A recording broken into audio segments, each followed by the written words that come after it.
So I'm down at a place called Bumblebee Conservation Area, and it's about 400 acres of ponds and fields and woodlands, and it's just beginning. The fall colors are just beginning, so I'm going to set up.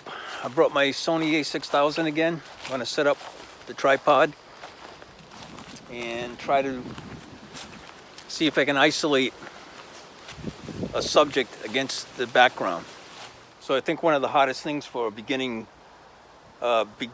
landscape photographer is when they get out on the field, they see this massive maybe expanse of wilderness or an area that's just open, and they say, well, what am I going to take? What do I actually zero in on? How do I keep the viewer's eye in my scene?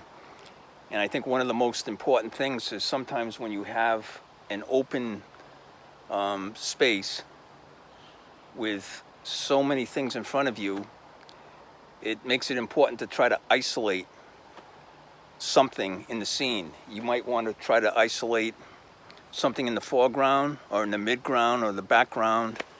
In this case, I'm down at a kind of a wooded area, but there is this pond. I'm going to try walking over to the other side and see if there's something I can frame the pond with that would isolate just one section. You don't have to take the entire landscape, but you do want the viewer's eye to stay within your image and not go right out. In other words, you want to lead their eye in and stay there. Another thing that's important about landscape photography is you want to have depth. A photograph is just two-dimension. It's a two-dimensional item. It has width and it has height. It has no depth. So you have to create depth, and that can be done by having objects in the foreground, in the midground, in the background, which gives it depth. You can use lighting to do the same thing, and I'll show you that in some of the photographs I'm going to talk about that I've taken recently. But we're going to walk over to the other side of the pond. I kind of see an overhang with some interesting branches, so we're going to try to take the pond like that and isolate this one section.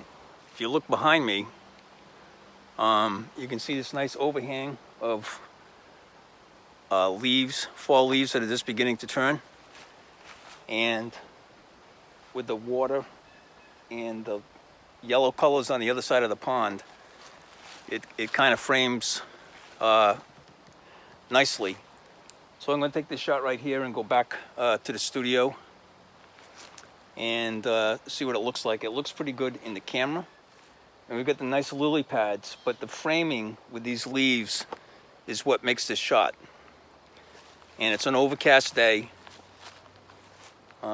If it was bright sun, because it's just about 1 o'clock in the afternoon, it'd be pretty harsh lighting. But with the clouds, they soften everything up. So this is a neat composition, I think. And we'll see what this looks like when I get back to the studio.